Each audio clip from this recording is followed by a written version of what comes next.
It was for my parents' New Year's Eve celebration that they pleaded for me to fly home. After a grueling 9-hour flight, I wasn't met with a hello, not even a hug, just a cold, blunt directive. You are going to watch the 5 children for your sister and brother. The rest of us are headed for the Caribbean. They sneered and told me to try not to let the kids pee or poop on me because the stench would be unbearable. And then they all erupted in laughter. I calmly spoke a single sentence, and the world imploded. My father's face went ashen. No, absolutely not. My name is Sarah Miller. I was 33 at the time. I had just stumbled off a red-eye from London. My body ached with a jet lag so deep it felt embedded in my bones, and my clothes carried the stale scent of airplane coffee and the memory of a cramped seat. My suitcase felt like it was filled with lead, heavy with carefully chosen gifts for 5 kids whose every single birthday and holiday I had crossed an ocean to attend, regardless of the crushing expense or the profound exhaustion. I was standing on the front step of my parents' sprawling suburban home in the Chicago suburbs. The bass from the countdown music vibrated through the floorboards, and balloons shimmered under the glow of festive string lights. The air was thick with the scent of champagne and the palpable thrill of a new year on the horizon. The door was flung open. My mother's gaze landed on my suitcase first, a flicker of assessment before it even met my face. My dad was right on her heels, his designer sunglasses perched on his head despite the darkness, a duffel bag already packed and waiting by the door. My sister, Megan, and my brother, Tyler, were already corralling the children towards me, treating me less like a beloved relative and more like the next shift change at a factory. 5 small, chaotic bodies swarmed my legs, their hands sticky from holiday treats. The crude joke about the kids soiling me was delivered, and the laughter that followed was loud, easy, and familiar, a reminder that I had always been the convenient punchline to their grand plans. I set my suitcase down with a quiet thud right there in the entryway as the cacophony of the party swirled around us. I looked directly into my father's eyes and delivered the one sentence I had been silently rehearsing for the entire flight. I will not be babysitting tonight, and the trip to Barbados is not happening. The laughter died as if a switch had been flipped. Champagne glasses paused mid-clink. The countdown on the television in the living room continued its relentless march toward midnight, but inside that house, time had stopped. My dad's face was completely drained of color. He just stared at me, his mouth hanging slightly open, as he whispered, "No, absolutely not," as if saying it louder could somehow bend reality to his will.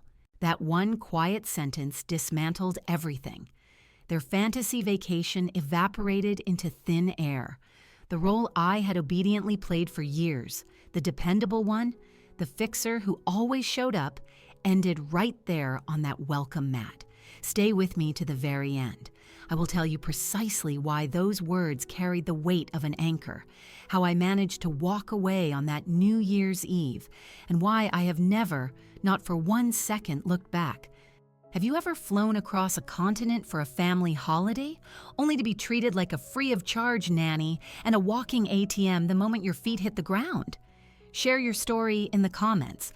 I read every single one and try to reply to as many as I can, but you can't truly grasp the gravity of that single sentence without understanding how, over many years, they had systematically conditioned me to feel like little more than a replaceable cog in the family machine. It began subtly, back when I was naive enough to believe I was helping out of pure love, not a sense of manufactured obligation. My dad called me one evening while I was finishing up a project at my office in London. His voice was laced with a warmth and excitement I rarely heard. "Sweetheart," he had said, "we found the most perfect little lake house in Michigan, right on the water. It's ideal for weekends and holidays with your nieces and nephews. The interest rates are much better if we can add you as a co-signer. It's just a bit of paperwork, really, a formality. You'll barely even notice." I remember pausing, my gaze fixed on my laptop screen as a wave of pride washed over me. At last, I could contribute something significant to the family, something real and tangible. Having moved abroad to build my career as a tech consultant, I felt a constant, low-grade guilt for my distance. I signed the digital documents that very night, my mind filled with idyllic images of family barbecues on the deck and the kids splashing gleefully in the lake. It felt as if I were securing a piece of our collective home, a piece of our happiness, even from thousands of miles away. In the beginning, everything seemed perfectly fine. I'd receive occasional updates, photos from my sister Megan and her husband showing them painting a room, or a video of my brother Tyler loading the kids into the car for a spontaneous weekend trip. My parents would send selfies from the porch swing with captions like, "Family paradise, all thanks to you, Sarah." I'd smile at my phone in my tiny London apartment while eating simple pasta dishes to save money and walking everywhere in the drizzling rain because taxis were an indulgence. I convinced myself it was a worthy sacrifice. They were happy, the grandkids were making precious memories, and I was an essential part of that. Then, the first real fissure appeared. I was rushing through the slick, rain-swept streets of London one afternoon, my umbrella struggling against a gust of wind, when my phone buzzed with a notification from my bank. My credit score had taken a significant hit. I ducked under a shop awning, my heart hammering against my ribs as I frantically pulled up the details, and there it was, in stark black and white, a late payment on the Michigan Lake House mortgage. It wasn't my payment, but it was inextricably tied to my name. There was a shortfall because the monthly bill had come up short, and somehow that had ricocheted directly onto my credit report. I called my dad, my voice trembling. He sounded surprised, almost contrite. "Oh, things just got a bit tight this month with the kids' sports and all. We'll catch up on it next time, don't you worry." I hung up the phone and just stood there in the cold rain, the red notification on my screen glowing like a warning flare. For the first time, panic mingled with a sharper, more bitter feeling, a quiet, creeping humiliation.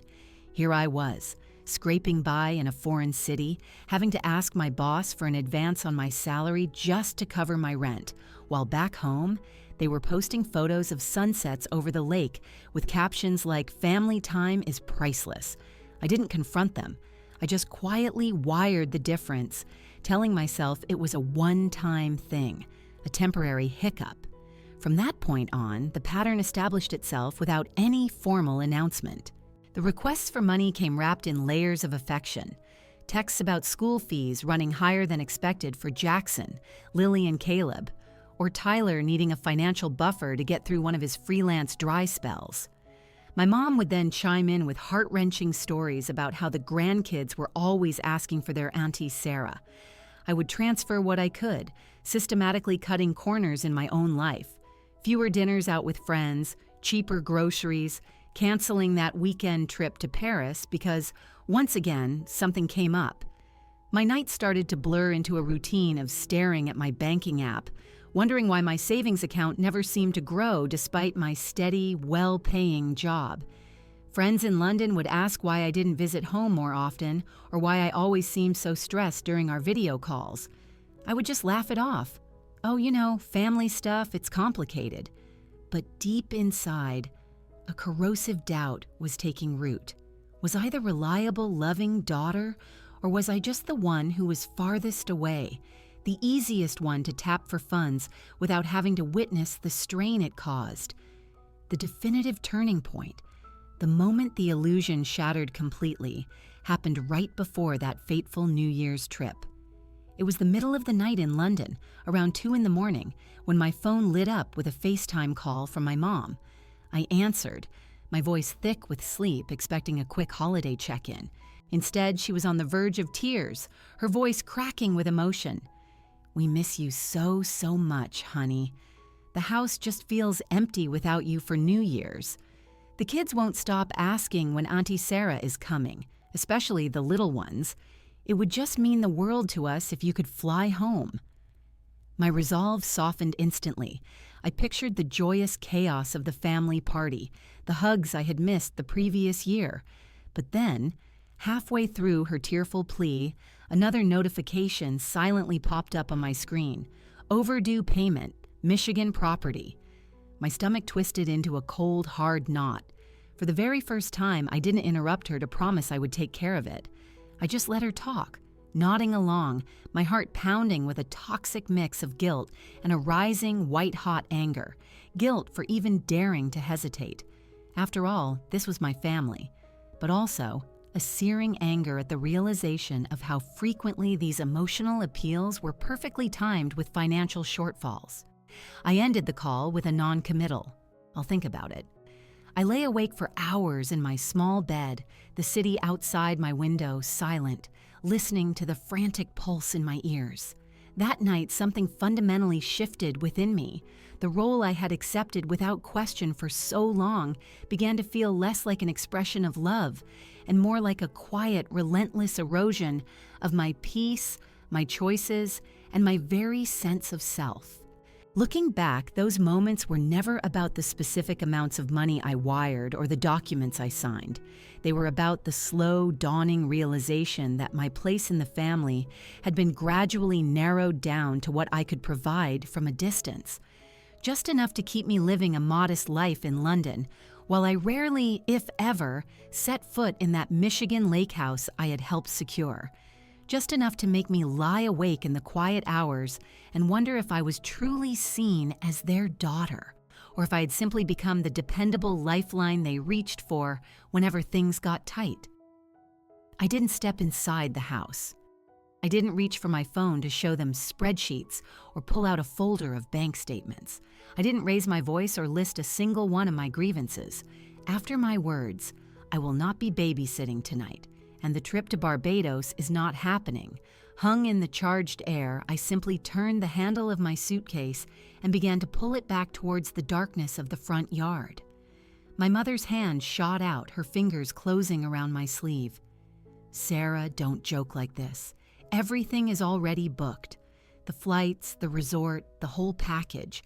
Her grip was light, almost pleading, the same way it used to be when she wanted me to stay a little longer during visits years ago.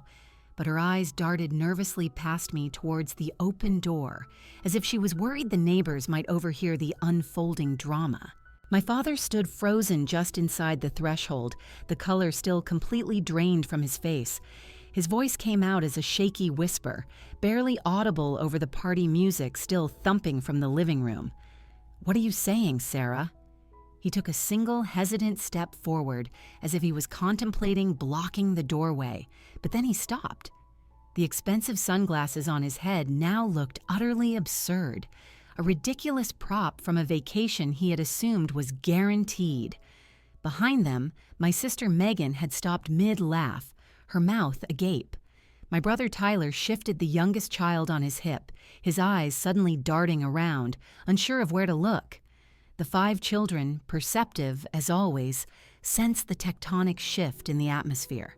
They fell silent, staring up at me with wide, confused eyes, wondering why the usual torrent of hugs and gifts hadn't materialized. Inside the house, no one seemed to have noticed yet. The countdown chatter and the clinking of glasses continued, oblivious to the bomb that had just detonated on the doorstep. I met my mother's gaze for a fleeting second, then gently, but firmly, pulled my arm free from her grasp. "I'm tired," I said softly. "I'm going home. That's all. No further explanations, no accusations." I turned and walked down the illuminated brick path toward the street, the wheels of my suitcase rumbling loudly in the sudden silence. The front door remained open behind me. I could feel the warmth and the noise of the party spilling out into the cold night, but no one followed me right away. The silence emanating from that entryway felt heavier and more final than any shouting match could have. The cold Chicago night air hit me immediately, a sharp contrast to the overheated house. The January air was crisp and dry, carrying the distant pops and whistles of early fireworks from neighboring streets. I stood at the curb, my breath visible in the air, and opened the Uber app with fingers that trembled slightly. The car was 8 minutes away, plenty of time to second-guess everything I had just done. As I waited, the full weight of my actions settled over me in layers. My heart was racing as if I had just run a marathon. A surge of adrenaline coursed through my veins. Even though I had barely raised my voice, an overwhelming sense of relief washed over me. First, a dizzying lightness. Like stepping off a treadmill I hadn't even realized I'd been running on for years. But right on its heels came fear, raw and unfamiliar. The fear of the unknown, of what would come after severing that cord so abruptly. The fear that perhaps I had just torched the only bridge I had to the very concept of family. Tears started to fall then, silent and hot, sliding down my cheeks as I stared at the festive holiday lights strung along the quiet suburban street. I didn't sob. I couldn't, not with a driver approaching. But the release felt physical, like pressure escaping from a bottle that had been sealed for far too long. I had held it all together on that doorstep, but now, alone under the soft glow of a street lamp, the exhaustion from the flight, from the years, from that one monumental moment, it all caught up to me. The Uber, a nondescript sedan with fogged-up windows, pulled up to the curb. The driver popped the trunk without a word and loaded my suitcase as if this were just any other ordinary pickup. I slid into the back seat and gave the downtown address I had memorized but had never shared with anyone in my family. As we pulled away from the curb, I glanced in the side mirror. The front door of my parents' house was finally closing, the bright lights dimming behind the frosted glass. Fireworks exploded overhead in bursts of red and gold, marking the turn of the year.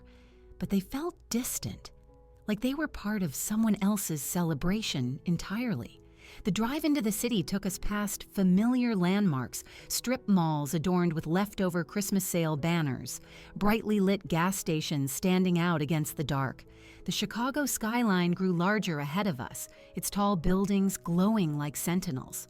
My apartment was in a high-rise downtown, a place I had quietly purchased 8 months earlier with savings I had meticulously protected by living a lean life abroad. No one in my family knew it existed. I had vaguely mentioned the idea of moving back to the States someday, but never the specifics. Not the papers I'd signed, the keys I'd collected, or the quiet possession of a space that was entirely and unequivocally mine. In the car, the driver kept the radio low, some pop countdown of the year's biggest hits. I leaned my head against the cool glass of the window, watching the suburbs give way to the urban grid. The fear slowly ebbed, replaced by a strange, profound calm. My phone remained silent in my pocket. No frantic calls, at least not yet. Maybe they were still in shock, still processing what had happened. Maybe they thought I would cool off and come back, tail between my legs. The thought made my chest ache, not with regret, but with a deep sadness for how utterly predictable it all felt. By the time we reached my building, the tears had dried. I thanked the driver, wheeled my suitcase through the modern lobby with its sleek lighting and the quiet New Year's Eve security desk. The elevator ride up was smooth and silent. When the doors opened onto my floor, the hallway smelled faintly of fresh paint. It still felt new, still empty, in the best possible way. I unlocked the door to the apartment no one else had ever set foot in. Dark rooms, bare walls, a single lamp I had left on a timer. I dropped my suitcase in the living room, stood there in the profound quiet, and finally let out a long, shaky breath. The city hummed far below, the fireworks now sporadic. For the first time in what felt like a lifetime, the night stretched out before me with no obligations, no requests, no expectations, and no role to slide back into. The key turned smoothly in the lock, and I pushed the door open to a space that still felt more like a possibility than a home. The apartment was mostly empty, with bare hardwood floors and white walls that caught the soft glow from the single lamp I'd left on a timer. The faint, clean scent of new carpet lingered in the air. I left my heavy suitcase by the entrance and walked straight to the wide, floor-to-ceiling windows that overlooked downtown Chicago. The The city lights spread out below me like scattered jewels. On this early New Year's morning, the traffic was thin, and the distant sounds of horns and fading cheers drifted up from the streets below. I sank down onto the cold floor, my back against the glass, and drew my knees up to my chest. The chill seeped through my jeans, a grounding sensation. The kitchen was bare, except for a few essentials I had stocked during a quick secret visit months earlier. I filled the cheap electric kettle I had bought online. While it hummed, I spooned instant coffee into a plain white mug, the kind you buy in a value pack from a department store, because anything nicer had felt like an unnecessary expense back then. The hot liquid was bitter, but it was comforting in its simplicity. I carried it back to the window and sat again, watching the skyline flicker with the last of the leftover fireworks. In that profound quiet, memories began to surface, unbidden. Not the big dramatic moments I had dissected so many times, but the smaller, quieter ones. The moments where I had come so close to drawing a line in the sand. There was the time, maybe 2 years ago, when a request had come through for help with a down payment on a new car. I had stared at the message for hours, my fingers hovering over the transfer button, a tight knot forming in my stomach, a little voice whispering that this was too much.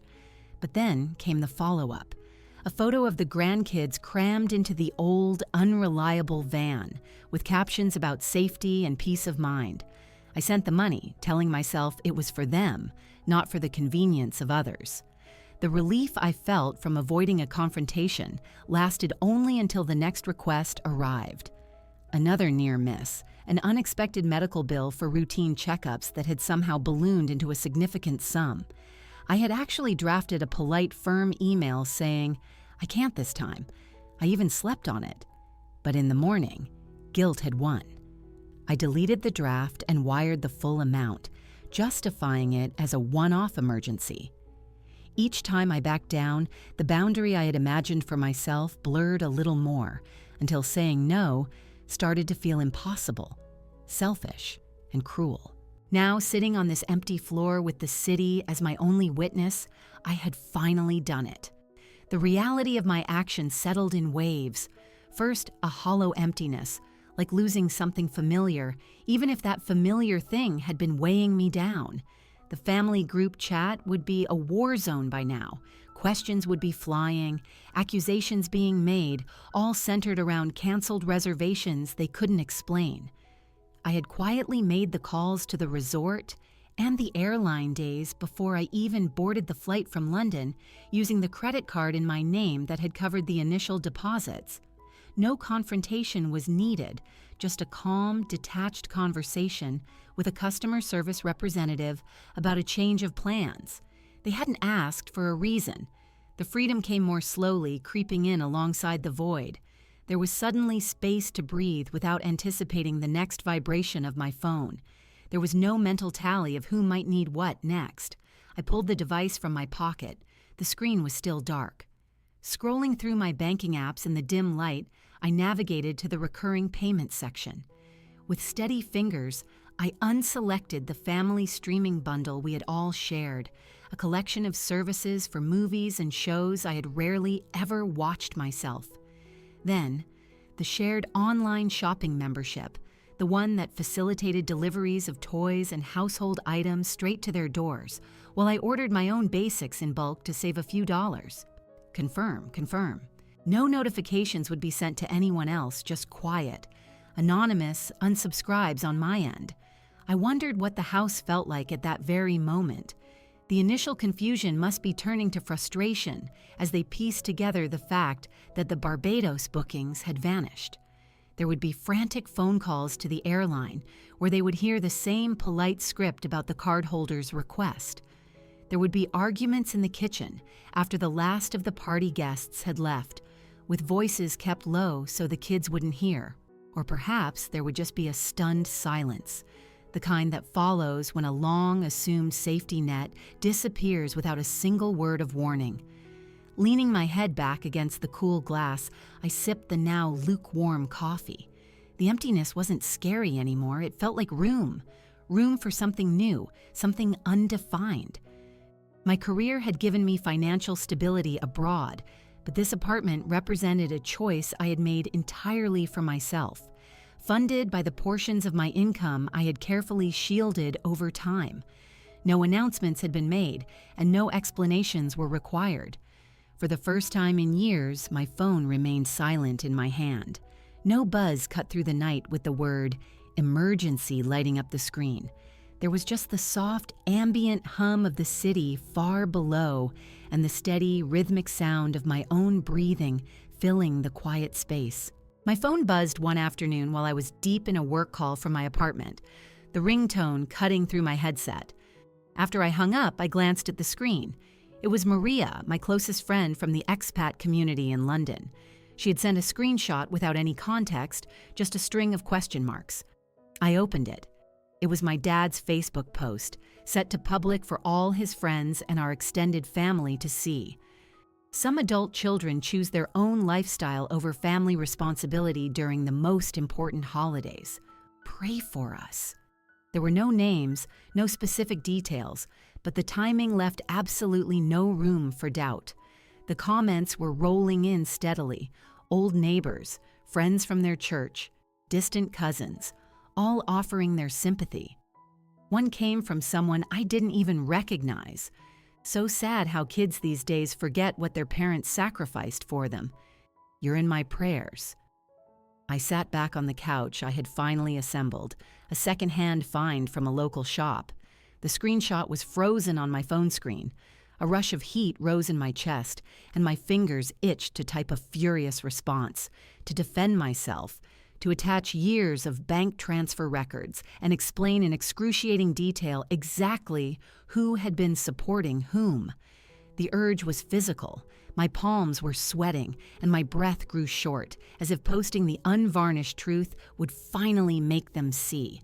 I drafted it all in my head, polite at first, then sharper, laying out the entire pattern of exploitation without a trace of anger.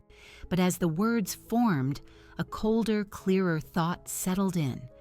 Who was this performance for? The strangers offering their prayers without knowing a single fact of the story. The mutual acquaintances who would naturally side with the vague, victim-centric narrative because it was easier. Or my own family, who already knew the numbers but had skillfully reframed them for their own benefit for years. The comment that hit the hardest wasn't the pity, it was the sweeping assumption. Kids these days have no gratitude. It echoed subtle jabs and reminders of duty and sacrifice that I had heard my entire life. I had internalized enough of it to feel a sharp stab of shame, even now, alone in my own living room. Was I ungrateful? Had I truly abandoned them by refusing this one role they had assigned to me? I paced the length of my apartment, my phone clutched tightly in my hand, rereading the thread. The replies were piling up. Heart emojis, thinking of you, offers of support. Not a single person asked a question. No one seemed curious about the other side of the story. It was a comfortable narrative for them. The grieving parents and the wayward child living abroad, chasing some selfish, incomprehensible dream. The truth would complicate that. It would demand a nuance that no one wanted during a casual scroll through their feed. My thumb hovered over the keyboard. A single message could shift the narrative. I could attach receipts. I could force a public reckoning. But then what? A messy, public back and forth? Exploding family group chats? More posts twisting my words to fit their narrative? The sheer exhaustion of having to explain something they had never been willing to acknowledge privately felt heavier than the silence. Instead, I closed the app. I blocked the post from my feed, not dramatically, just quietly removing it from my view. No unfriending, no grand statements. The isolation deepened in that moment, a sharp, aching feeling of being fundamentally misunderstood by the people who had known me the longest. Yet beneath that pain, a new thread of resolve was forming. I was choosing not to fix their story for them. For once, I was letting the discomfort sit entirely on their side of the fence without rushing in to smooth it all over. The loneliness that evening was sharper than it had been in the quiet nights right after I moved in. I cooked a simple dinner at the small table by the window, watching the lights come on across the city. Friends like Maria checked in with careful, gentle texts, sensing that something big was happening but not pushing for details. I appreciated the space, even as it highlighted how few people in the world truly knew the full weight I had been carrying for so long. Sleep didn't come easily that night. I lay in the dark, replaying the post in my mind, imagining conversations that would never happen. The old habit of anticipating their needs, of preempting their disappointment, lingered like muscle memory. But this time, something was different. The urge to respond, to defend myself, had faded. It was replaced by a quiet acceptance that their version of the story could exist in their circle. Mine didn't require a public defense. Protecting my own peace meant letting their misrepresentation stand unanswered. That choice to remain silent instead of stepping in to repair their image marked a new beginning. The isolation felt deeper, yes, but it also felt chosen. It felt deliberate, a boundary not shouted from the rooftops, but held quietly and firmly. Messages started to trickle in, sparse and careful, like they were testing the thickness of thin ice. The first one came from my mom on a quiet weekday morning. It was just a short text. The bank called asking for some updated paperwork on the lake house. Do you know anything about that? There was no accusation, no exclamation points, just the question, hanging there in the digital space. I read it over my morning coffee at my kitchen table, the city already bustling with life down below. The words felt neutral on the surface, but I could hear the worry humming beneath them. The confusion of someone who was used to things being handled for her without her ever having to lift a finger. I didn't reply, not out of spite, but because I knew that anything I said would open a door I was not ready to walk through. The anger I had felt in the earlier weeks had dulled, leaving behind a quieter ache. It was sadness, really, for the way life had shaped them into people who only reached out when the systems they relied on started to creak. A few days later, a longer message from my sister, Megan, popped up during my lunch break. The private school is demanding the full tuition up front now. No more partial payments. The kids might have to switch to public school mid-year if we can't cover it. She added excruciating details about how disruptive it would be for Jackson, Lily, and Caleb, the friends they would lose, the routines that would be upset. It was the kind of note that was expertly designed to pull at the strings of guilt, both practical and emotional, in one neat package. I could picture her typing it amidst the chaos of her home, the kids running around, the stress building as bills landed without the usual buffer she had come to expect. Again, I left the message on read. The old impulse to fix it, to log in and cover the gap as I always had, flickered briefly, but it was weaker now. Instead, a wave of profound sorrow washed over me, not for the tuition itself, but for how utterly unprepared they seemed for the consequences they had managed to avoid for so long. Then came the call from my brother, Tyler, late one night when I was winding down with a book. His name flashing on the screen surprised me. We hadn't spoken directly in months. I let it ring twice before I answered. His voice sounded completely drained, and I could hear the faint background noise of city traffic.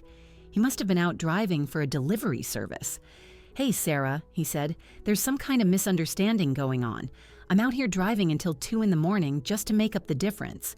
Whatever you think happened, we can talk it out." There was no blame in his voice, just pure exhaustion. It was a plea for help, wrapped in practicality. I listened, for the most part, just murmuring neutral sounds. He talked about the extra shifts he was picking up, the wear and tear on his car, how the kids asked about me sometimes. When he finally paused, waiting for some kind of reassurance, I said softly, "Take care of yourself, Tyler," and ended the call. No explanations, no promises. After hanging up, I sat in the dim light of my living room, the phone feeling heavy in my hand. The rage I had carried for so long was gone, completely burned out. What remained was a mixture of pity and grief. Pity for siblings who had grown so accustomed to a financial cushion that it had allowed them to coast, and grief for parents who had structured their entire family life around it without ever realizing the true cost to everyone involved. They weren't villains. They were just ordinary people, flawed in ways that felt painfully human. They were weak when strength was required and reliant on patterns they didn't know how to break. That realization hurt more than the anger ever had. It made the distance between us feel permanent, not punitive. I opened my laptop and composed a formal email to the lawyer I had quietly consulted months earlier. The message was direct and straightforward. Please proceed with the request to have my name formally removed from the Michigan Lake House loan.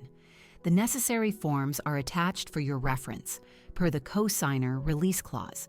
There were no personal notes, no BCCs to family members, just clean, detached legal steps.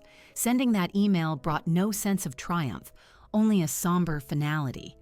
That property had once symbolized togetherness, shared weekends that none of us had ever truly shared equally. Now, it just represented a set of ties I could no longer sustain. I closed the laptop and walked to the window, watching the headlights of the cars streaming along the streets far below.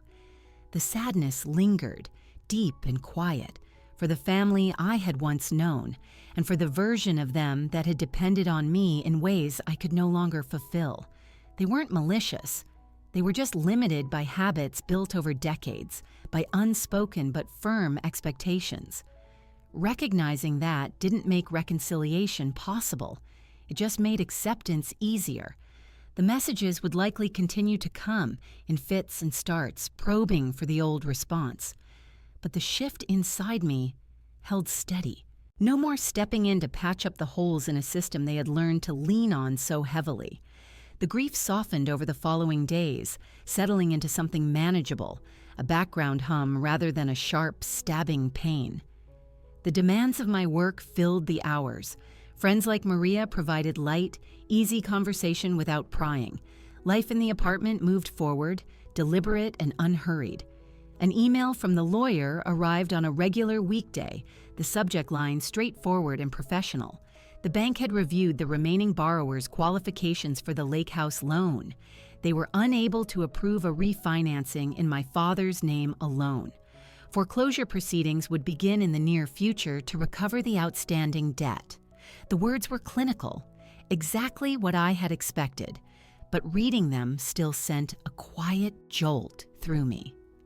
The Michigan property, once a symbol of shared family escapes, was now slipping away, not through explosive drama, but through the simple, cold reality of finance. I set my phone down and went about my day, letting the news settle like dust. There was no celebration, no satisfaction, just an acknowledgement that the consequences I had set in motion months ago were now unfolding exactly as they were meant to. Word of their struggles filtered back to me indirectly. A mutual acquaintance mentioned it in passing during a work video call, how my dad's pickup truck had been towed one morning right from his driveway. A repo company, efficient and unemotional. He had relied on that vehicle for years for hauling things for the grandkids, for trips to the hardware store, for the occasional tow for a friend's boat. Losing it meant more than just an inconvenience. It stripped away a piece of the sturdy, capable independence he had always taken for granted. Megan's adjustments showed up in small, sad traces online. Listings began to appear on her marketplace accounts. Designer handbags she had once posed with in brighter times, high heels from past vacations, home decor items that had been featured in proud posts. The captions were always gently used, and the prices dropped lower than she would ever admit publicly. Each sale chipped away at the carefully curated lifestyle she had built, a slow, quiet unwinding that was visible only to those who were paying close attention. The kids' school change came through a casual update from a cousin. Jackson, Lily, Caleb, Riley, and Grace were transitioning to public classrooms mid-year. New routines, different friends, the kind of shift that parents dread for its disruption. No more specialized programs or familiar teachers, just practical choices, born of pure necessity. My dad started posting less frequently on social media. The vague, passive-aggressive complaints about betrayal grew thinner, garnering fewer likes and supportive comments. The energy required to maintain the victim narrative seemed to have been drained, replaced by whatever daily grind was now filling the gaps. He looked tired in the rare photos that surfaced through distant relatives, his shoulders a bit more slumped, the defiance in his eyes muted. No one reached out with an apology. There were no knocks on my apartment door, no long, soul-searching emails owning up to the pattern of behavior. The absence of a direct confrontation felt both relieving and final, a quiet confirmation that no bridges were being rebuilt from their side either. On my end, work brought good news. I was promoted to a fully remote senior role, which came with more responsibility and a significant pay increase, all without requiring me to relocate. The extra income allowed me to furnish the apartment gradually, a comfortable second-hand sofa that fit perfectly by the window, a few low-maintenance plants on the sill, catching the southern light. The apartment began to feel warm, no longer echoing but lived in, with books stacked on shelves and soft throws draped over chairs. My sleep improved steadily. The night stretched on, uninterrupted, my dreams less tangled with old worries. Yet old habits die hard. I would still occasionally jolt awake at a random notification buzz, a muscle memory, my brain scanning for the word emergency that never came. The reflex faded slowly, like any learned response that is no longer practiced. My days blended into a productive, peaceful rhythm. Morning walks through the downtown streets, getting coffee from local spots, and spending my evenings working on personal projects or calling friends abroad. The isolation from my family no longer stung so sharply. It had become a chosen quiet, a peaceful backdrop to the city's constant hum. The official foreclosure notice arrived later, confirming that the process was underway. The house would go to auction, and the memories attached to it would disperse with the sale. I read the update once, filed it away, and moved on. No gloating, no lingering regret, just forward motion. Life in my apartment felt balanced now, self-contained. Small rituals grounded me, watering the plants each week, arranging the sofa pillows just so, cooking meals without having to rush to free up funds for somewhere else. The promotion brought a new confidence at work, my ideas flowing more easily without the constant low-level undercurrent of pending family requests. The old reflexes surfaced rarely. A brief tightening in my chest at an unexpected bank alert would resolve quickly as I recognized it as a routine notification. My sleep deepened, and the mornings felt brighter. The space I had created for myself, both physical and emotional, held steady. The final email from the lawyer arrived without any fanfare, nestled among routine work messages on a crisp autumn morning. The subject line was plain: closure on Miller Vacation Property loan. I opened it at my kitchen counter, my coffee steaming beside me. The lake house in Michigan had sold at auction the previous week. The proceeds from the sale had cleared the remaining balance on the loan, and my name was now fully and legally released from all associated paperwork. There were no deficiencies, no further claims. The legal tie, once invisible but profoundly binding, was gone for good. I read the attachment once, a standard notice filled with dates and figures.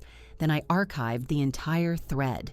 There was no rush of victory, no lingering bitterness, just a quiet, deep sense of completion, like closing the final chapter of a book I had long since outgrown.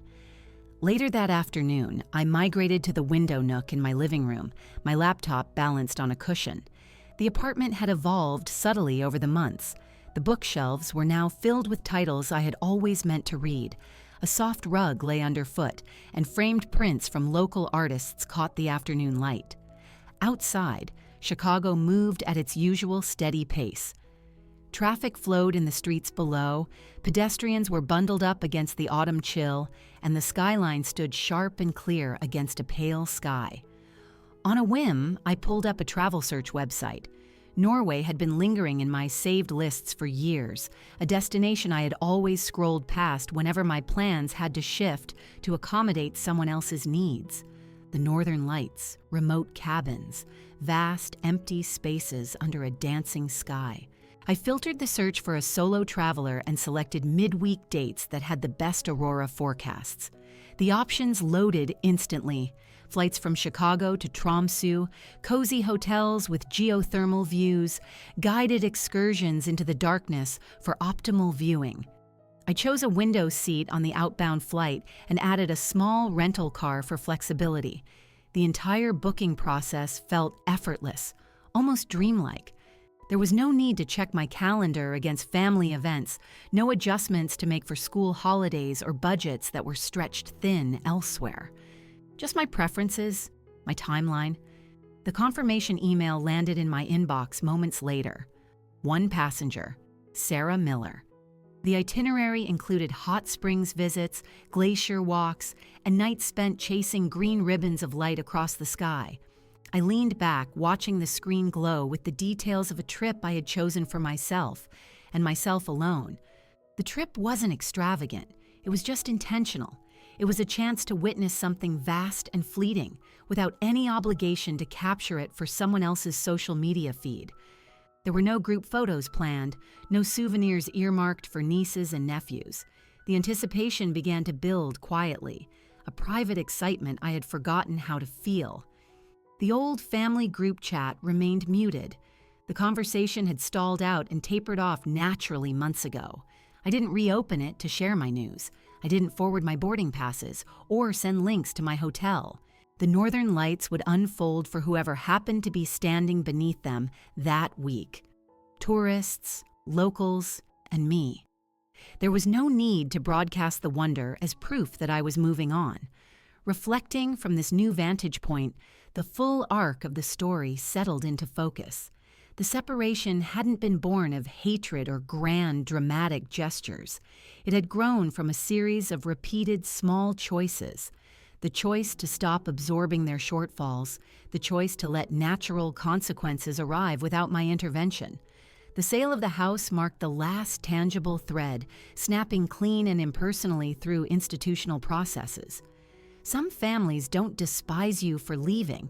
They simply resent the absence of what you once provided, the reliability, the financial buffer, the protection against discomfort. The friction was never about love lost. It was about convenience disrupted, about roles being suddenly upended. Understanding that finally removed the personal sting, leaving a clear, cold clarity in its place. And I finally learned that sometimes silence and distance can be the most powerful and the kindest response you can offer yourself. It isn't punishment, it's protection. Protection for them by no longer propping up habits that were quietly eroding everyone. And for me, by cultivating a life where my value isn't tied to my availability or the resources I can extend. The Norway trip became the quiet celebration of that hard-won lesson. Standing under the aurora wouldn't require an explanation or a shared experience. The lights would shimmer and dance regardless of who knew or who approved. In choosing it solely for my own sense of wonder, I was reclaiming the parts of myself that had been long deferred. Curiosity, unfiltered plans, uncompromised joy, unshared, unless I decided otherwise. Boundaries that are held consistently create the space for growth on both sides. Their world had to adjust without my constant input. Mine expanded without the old gravitational pull. The ache of disconnection had finally faded into acceptance, a neutral peace where neither side owed the other constant access. Looking ahead, the future felt open in a way it hadn't before. Career paths were branching out. Friendships were deepening without the overlay of family demands, and travels were being planned on a whim rather than through negotiation. The apartment, once a refuge, now felt like a launch point. Some families don't hate you when you walk away. They just hate that they are no longer able to use you. And I finally learned that sometimes silence and distance are the strongest, gentlest answer you can give yourself. End of story.